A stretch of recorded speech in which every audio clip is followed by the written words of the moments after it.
우리 환자분 같은 경우에는 90% 이상 치료가 돼서 사실 처음에 예후에 비해서는 엄청 많이 치료가 된 케이스였어요. 왜냐면 상당히 초반에 예후가 안 좋은 케이스였거든요. 남세헌트 증후군 안에서도 안 좋은 케이스였어요. 그래서 회복이 돼도 많이 좀 남을 수 있겠다라고 의사 누구라도 좀 진단할 만한 그런 상태였는데 지금 거의 90% 이상 좋아졌죠. 오늘 설명해드릴 환자분은 사실 되게 유명한 환자분이세요. 바로 최희 아나운서님이신데요. 최희 아나운서님 너무 왕성하게 활동하고 계셨었는데 어느 날 갑자기 람세헌트 증후군이 급하게 오셔서 진짜 그 당시에 막 기사들도 막 나오고 갑자기 모든 활동이 중단됐다, 입원했다 막 이러면서 이런 기사들도 막 나왔었거든요. 저희 세대에서는 되게 유명한 아나운서 분이셔가지고 안면마비가 이렇게까지 안 좋은 거구나, 안면마비 질환을 몰랐던 분들도 많이 알게 된 계기이기도 했어요. 처음에 저희 한의원 오셨을 때 오른쪽 안면마비에 람세헌트 증후군으로 인한 안면마비로 오셨었어요.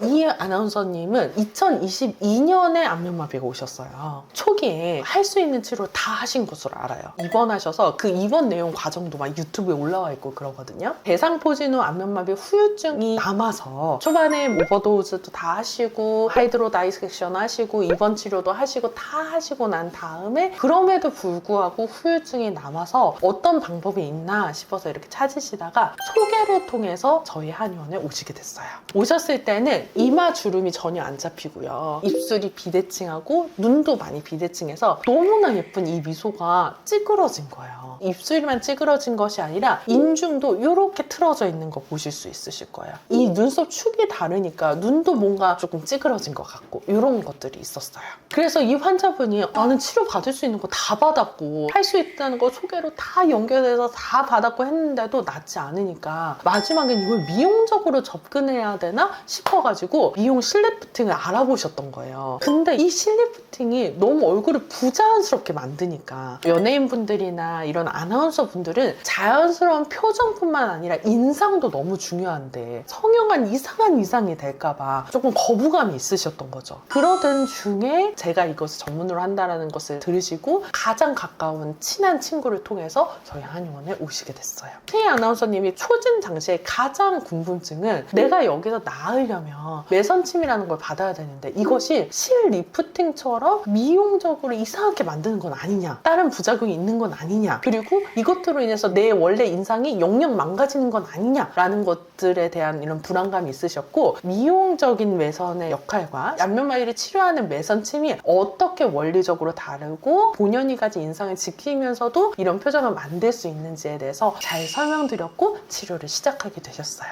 미용도 조금이라도 달라도 되게 민감한데 하물며 틀어진 거를 잡는 거는 아무래도 환자분은 더 민감하고 조심조심 할 수밖에 없는 것 같아요. 충분히 이해가 됩니다. 일단 기본적으로 한방 치료도 많이 받으셨다고 하셨어요. 침도 이미 많은 데서 많이 받으셨더라고요. 나한테 맞는 한의원이 어디 있나 많이 이렇게 다녀보신 상황이어서 사실 일반적인 침은 제가 전혀 권해드리지 않았어요. 그래서 저희 한의원 오셨을 때는 바로 복합화란 매선과 또 오래됐기 때문에 이거를 뜯어줘야 되는 유착분리 도침을 사용해드렸죠. 파란 A 치료 같은 경우에는 이 두 가지를 메인으로 치료를 하게 되는 겁니다. 그래서 일단 가장 기본적으로는 오랫동안 유착되어 있는 부분을 끊어내야 되기 때문에 끊어내야 되는 그런 부분들에 유착분리 도침을 시행을 하게 되면요, 이 근육이 어느 정도 움직일 수 있는 가동성을 갖게 돼요. 특히 최희님 같은 경우에는 너무 아름다운 얼굴을 가지고 계셨기 때문에 양쪽 그 반대편이랑 동일한 미소를 낳을 수 있도록 매선의 실의 모양이나 방향을 결정하는 것이 디자인에서 상당히 중요한 부분이었고요. 잘 이렇게 만들어서 치료를 해드렸어요. 사실은 이거 자체에 대한 불안감이 되게 크셨기 때문에 처음부터 많이 이렇게 한다라기보다 실제 본인의 인상을 망가뜨리지 않고 이상한 성형적인 부작용을 남기지 않으면서 간다라는 것을 조금씩 보여드리면서 치료를 진행했고요. 치료를 받으시고 난 다음에 바로 얼굴이 많이 편해지셔서 표정을 짓는 게 편해졌다라고 피드백을 주시면서 치료를 조금씩 더 진행을 하게 되었습니다. 그 당시 통증의학과 치료도 병행하고 계셨거든요. 그때 통증의학과 치료에서 아마 할 하이드로 다이섹션 쓰셨을 거예요. 근데 그때 효과를 한번 보셔가지고 심리적으로 의지하고 계신 상태셨어요. 근데 통증의학과에서 한의원 약침 치료 맞지 말라고 하셔가지고 처음엔 그것도 거부를 하시다가 조금씩 제가 환자분이 너무 불안하지 않는 선에서 치료를 진행해드렸고, 치료를 경험하시고 난 다음에 훨씬 좋게 본능적으로 느끼시게 되니까 그러고 난 다음부터는 저희의 모든 치료를 잘 따라와 주셨어요. 그래서 처음에 1회 치료하고 난 다음에 얼굴이 조금 부드러워질 것 같고 표정이 좀 잘 지어진다 라고 얘기하셔서 1회 치료만 하기로 가셨다가 다시 돌아오셔서 12번의 치료를 더 하시게 됐고요. 어느 정도 치료가 돼가지고 표정이 많이 이제 좋아지고 난 다음부터는 이제 또 치료를 진행하지 않으셨어요. 람세이언트 증후군으로 인한 안면마비는 시간이 지나면 지날수록 점점 노화에 의해서 다시 조금 틀어지는 면들이 있거든요. 그래서 그 이후에 집중 치료가 끝나고 난 다음에도 한 번씩 이렇게 뜨문뜨문 오시게 되면서 가장 최근에도 한 번씩 이렇게 치료받아서 또 살짝 또 맞추시고 이렇게 가셨어요. 최희님이 결국 저희 한의원에서 진행한 것은 람세이언트 증후군으로 후유증이 남았는데 그 후유증이 남은 그 부분을 미세하게 조정해서 본인의 원래 인상과 아름다운 미소로 돌아가는 그 역할을 한 거예요. 제가 주력으로 봤던 부위는 미소를 만드는 입술 부분이었어요. 인플루언서도 그렇고 방송인도 그렇고 다 말을 하는 직업인데 안면마비 후유증 환자분들은 딱 말할 때 마비가 튀어나오거든요. 왜냐면 인중이 이렇게 틀어지니까요. 입꼬리가 완벽하게 대칭이 되지 않더라도 일단 보았을 때 편안해 보이게 하는 것이 가장 우선순위였고요. 치료가 진행되면 진행될수록 입꼬리까지 맞춰져서 지금은 너무 대칭이 거의 비슷해진 상태가 됐고요. 연화분등이라고 해서 입을 움직일 때 눈이 조금 감기려고 하거나 내려가려는 그 증상이 조금씩 생기는 그런 부분들이 있어서 그런 것들도 예방될 수 있도록 잡아드렸고, 이것들을 잡아드리는 과정에서 여기까지도 이렇게 좀 잡아드려야 되는 것이 이분에게는 되게 중요해서 이런 부분에 강하게 매선을 걸어가지고 좀 잡힌 그런 케이스였어요.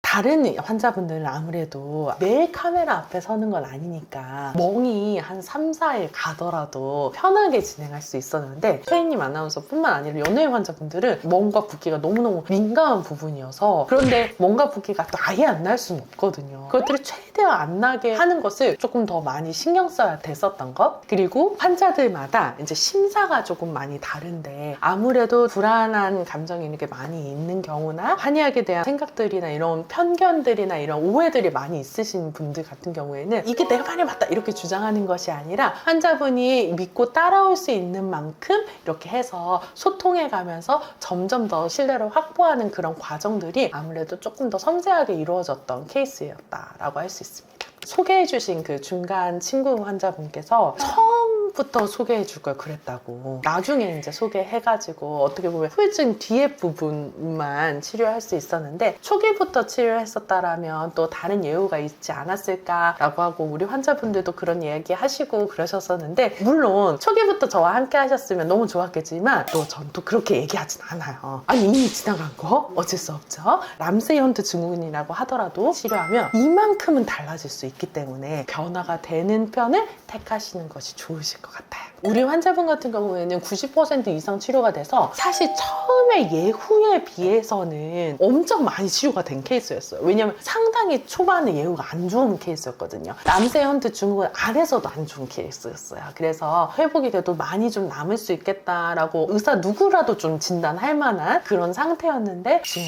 거의 90% 이상 좋아졌죠. 근데 그럼에도 불구하고 얼굴이라는 것이 중요한 직업이기도 하고 만족도가 또 사람에 따라서 다른 면이 있고 민감한 부분이 있다 보니까 90%, 91%, 99%, 99.9% 이렇게 해서 조금씩 더 조정을 해드리려고 노력하고 있습니다. 람세이언트 증후군으로 인해서 현재 최희님 아나운서님까지 올라온 케이스는 상당히 치료가 잘 된 케이스입니다. 람세이언트 증후군으로 오시는 환자분들 같은 경우에는 손상 정도에 따라서, 그리고 현재 어느 정도의 상태이냐에 따라서 제가 치료가 가능한 그 범위를 좀 정해드리거든요. 근데 최희님 아나운서님 정도 이렇게 좋아지는 이 경우는 70%에서 80% 정도까지는 오시는 것 같아요. 치료를 안 했을 때보다는 무조건 더 낫습니다. 그래서 이런 부분들 참고하시면 좋을 것 같아요.